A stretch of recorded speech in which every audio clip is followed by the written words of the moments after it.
chokwadi ndinotaura nezvechokwadi ndaivachariswa nemhosva ndikanyepa njani raswa Mwari batsira Mwari anondibatsira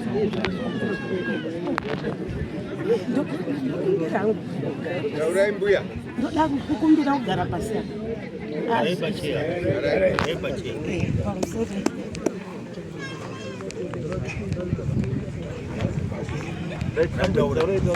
pamusoro changamiri pamusoro dare rachangamiri pamusoro vanhu vari padhuza ine ndinozi Betty Makurumidzi maichasauka ndiri maichasauka ndogara pachigodora saka nyaya iri apa ngekuti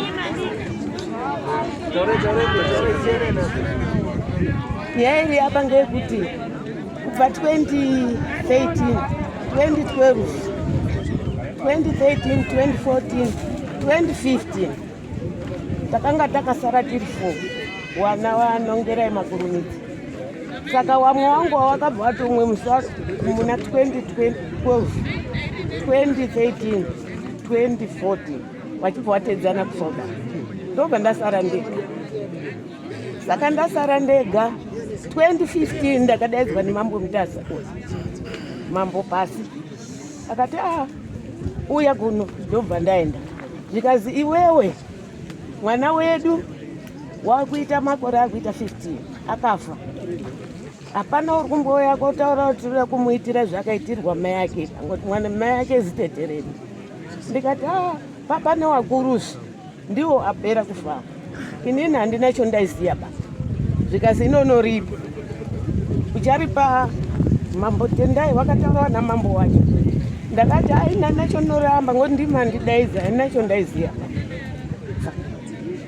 Saka mukadzi wacho akabva ati aiwa uyu uri kwachigodora iyi wangu ariwo kwawo kana wanga asikataura kana ndakambotenga njera kuti munhu uyu achenurwe muzukuru wedu achenurwe yakaenda ipi ndikati nacho nomboziva ndizvo kwazi raiti ngatidzime ndaona kuti auna mhosva chiendawo tsvake njera kanga waiona mabhakiti mairi nemwombe woende pamusha wese pemunhu wekwamutasa wotaura ndauda kuchenura mwanai ndauda kuchenura mwanai vandaita njera ndanayo ndobva ndadzokera njera yandanayo zvikasinokupa ishe mbuya yainga mbuya Kirara. Saka mbuya Kirara endai motore mbuya Kirara wakatorwa akaya paumba pacho akazi iwewe ndiwo uchatsvaga warongo nevazvare wese panga panofanira 8 ayenayo nda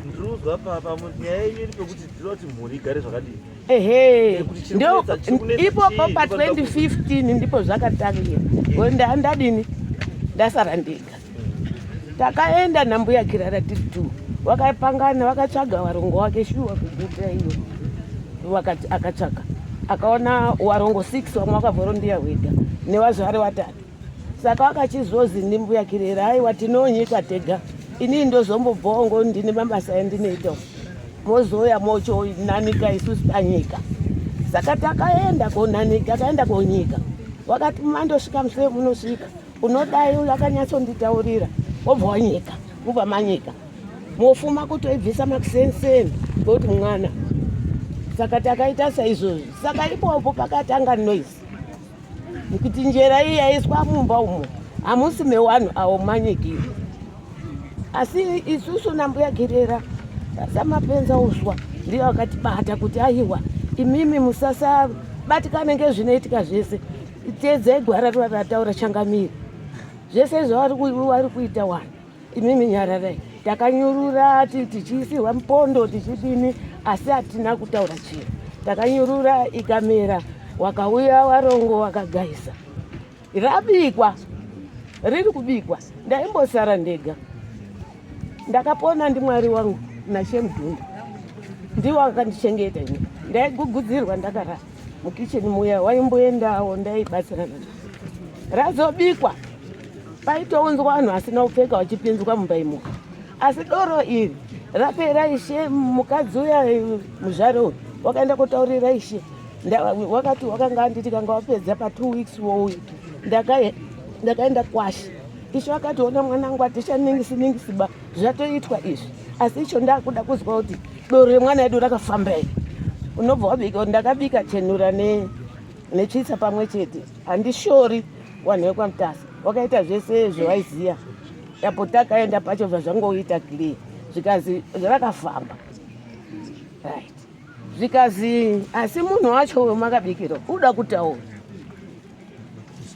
Ndakaenda nemwana washe iyeye ngoti mbuya yanga asikachanyasi kuona, saka ndakapiwa mwana wa mambo yenu. Saka munhu uyo akataura kuti makaita, asi handisi kufaraba ngekuti mumba mangu mondaita basa rangu raizikana ngenyika. Zviro zvangu zvandaishandisa hamusisina banchazivi zvakafamba sei. Inini kwauchiti indogara kwachigodora ini kuti ndine isho ndakatora baba taurai. Akati aiwa zvichazobuda pamberi apo, asi ndakagumbuka. Asi icho ndinoda ngechekuti mune zvakandosaramowo zvenhando nazo, unotorawo zvinoita zvichikuita woisa musaki woenda nazvo. Usaise mumusha mangu kwamboba, unoisa ngekunze kwewayi. Ndakatambudzika machengetere azvo. Tati garei, akabva auya muhope mangu. Zvikazi mwana, nguva yakwana yekuti zviro zvizvi zvichienda, endaise mumba machemo. Musapo ndasvika ndichiisa ipopo. Ndakasvika paine mudzimai angane pamwiri. Ndikati nhamo pano uripi? Kwazi panaba waenda kumagorosa. Ndikati ino ina handisi kumira ngoti vanhu ndakumbira kuti vanibatsirawo wada ukasika kudzoka. Ndobva ndasiya. Ndakaenda ndikagara ndofunga mwedzi miiri. Ndozozwa pepepe pageti. Ndoningisa ndichangamira. Apa ndakatotauriwa kuti usasazotsike pano bangoti wabereki wako wakaora iwe. Saka ndakatsika ngenharo kuda kuendesa izvi. Ndobva ndandotakura saki rangu riya futi. Kubva ndasvika bva ndasvetamo ndakati ndapota muroora mutauro ndacheka zvinhu zvasekuru mumba yake, asi ndaona musisina kana izvo ndakasiyawo zviri. Asi akabva apinda nezviro zviya. Ndakaenda ndakasangana naye pavharanda. Akati tete ndadzokisa zviro zvababa yenyu ngekuti hapasisisi ripa baba yenyu ubanda. Akati akasomutaurira garika baba yenyu wakaora. Saka inini kubva ipo papo ndakabva ndagara. Kwabva kwashaika mai wavo, ndobva ndaendawo kochema muroora wangu. Aikwa mangwana acho Makiseni newamwewo ndandinawo wekwa baba mukuru. Takagara ngepanzi. Pakauya umwe akati iwewe wagumisira nhasi kutsika pano, ukazotsika pano uchaenda uri mubhokisi. Handisi kupindura ba, wamwewo ndandinawo wakangoningisa. Handizodzoka ba, 2018 kana nanhasiso imi mukatonditenda enda pamusha ipapo kana paine zvikuda kuitwapo.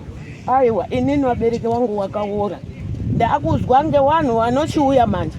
Iwe uchipo pamusha papera usungirirwa mazviro pamakuwa kwaana sekuru kuri kutofumbira makwanza, kwapera kusungirirwa machira matsvuku, zvapera kuturikwa. Hauna izvonokona kuita. Ndaipindura kuti aiwa hapasisina iwo wazi kuita izvozvo. Ndizvo ndaipindura ini. Basi mwana uyu wakauya achinitaurira kuti tete anga asikazivi pamba pangu. Mwana muri umono mwedzi uno apa mwana wakauya kutsvaka pamba pangu anga asikapazivi. Akasvika asvika pamba pangu akati tete ndauya mutaurira ini ndashekirwa ngemwana. Ndinorombo. Akati hapana umwe futi munun'una. Ndadzokerera nyaya yenyu murunditaurira maivhenzi but nyaya yenyu chaiyo pamurudei. Ndoda kuti musha wanhu warore, wanhu watsvake pawana wese wakasara wakomana hapanawo neye mukadzi. Saka zvese zviri kuitika izvi pachawo kuti nongerai ndiye akagumbuka. Handisai ndapedza zvino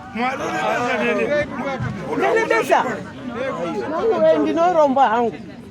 Mwana uyu auya uyu wakazosvika akatete ndakumutaurira izwai basi mimi nini ndanga kutenderera musoro. Ndikati nini nyaya idzi ndakati handitsiki ndinoita nani ndiri ndega. Iye akataura dzake. Ndakati inini hangu inini semaziiro angu ngatiende kwani kuwatongi wenyika wagadzirise musha uyu, nekuti kana zvaita musha wacho hazvichizvo wanga wakaita. Saka ndizvo ndiri kukumbira kuti wanawo pachawo pamba chaipopo wanotodzinga nawo.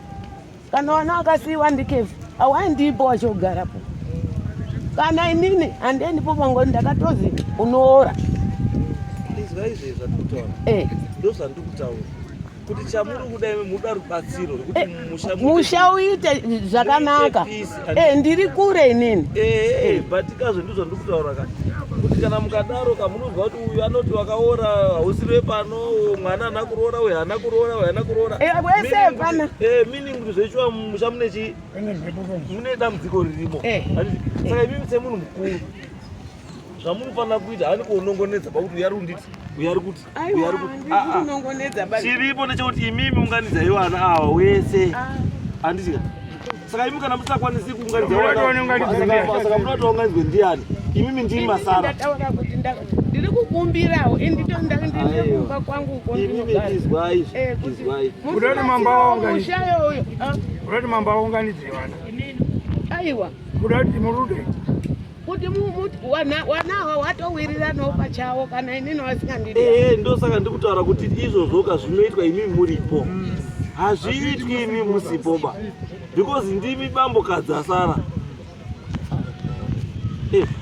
Hamunzvengi dambudziko ba nekuti azi ndiri kure. Handizi kunzvenga saka ndakauya. Hamuti kure nhasi mamboya sei? Ndauya nekuti kaurire kamaita nhasi ndo kamunofanira kuita futi musurugadziswa dambudziko. Ini ndiri kuti imimi nyangwe wari kuti hama dzenyu dzakaora, don't worry about that. Imimi endai kumusha pababa wenyu imimi. Sekufamba kwamakaita makafamba zvenyu mukataurirwa kuti zvodzosera zviro. Handi mamuto ndakadzosera asi uyu wakazouya kudzosera. So your problem is not with other members of the family. Your problem ndeye uyu munemi muri two. Ndi musikuwirana. Saka musapinzire vamwe vanhu vese pakati muri vanhu two musiri kuwirana. saka isi mhuri yese isiri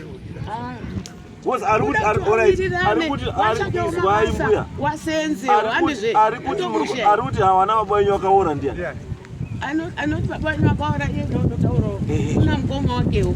Ndotaurawo izvozvo.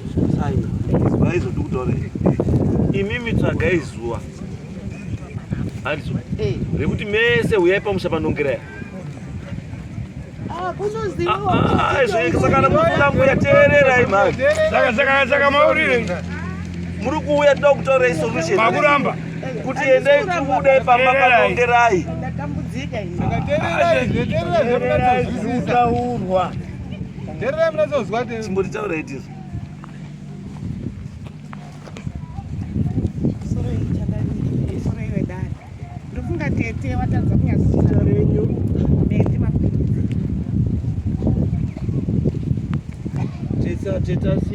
Tete atadza kutsanangura paari kuda chaipo chaipo.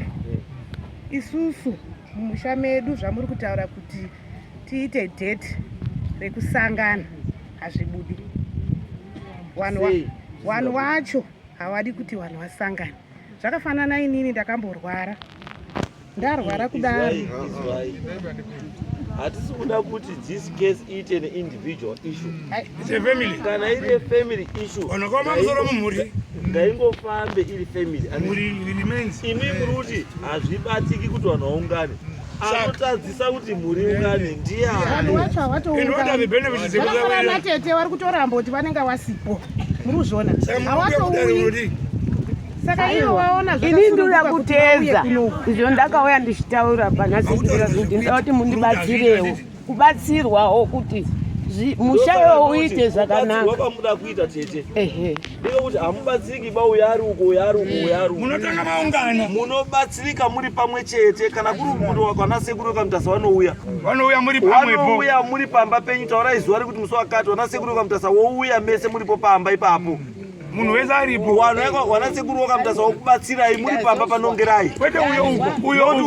Hakuna mhuri yakadaro. Wauye kukubatsirai mukachigodora. Tokubatsirai sei mukachigodora izisi. Ndosaka tati imimi wana tiri kuwataurira wese ava hapana wazukuru wese ava. Wazukuru musi utaurwa zuva richabuda. Zuva iroro toda kuti munhu wese anga aripo pamba. then wanoekwa mutasa ndo wacharonga kuona kuti ari kuuya ipo papa achiita coordinate issue iyoyo kuti ifambe ndiani, asi mese muripo vakaungana pano muri kuona muruti unoungana munoungana totukana zopera toenda mberi because vana kurora varuda wakadza pamwe vamwe vana vatori papa havana dzimba varudawo dzimba andizo saka mukati chiitechake chii pamwe bhasiketi ramakaenda naro makaenda naro kusiko kana kuti ane bhasiketi anotamba nebhasiketi ranongerai handiyo unofanira kaine bhasiketi ranongerai nongerai ngataure ega pana kuenda bhasiketi rake zviro zvinoamba zvakanaka zvinoitwa muri pamwe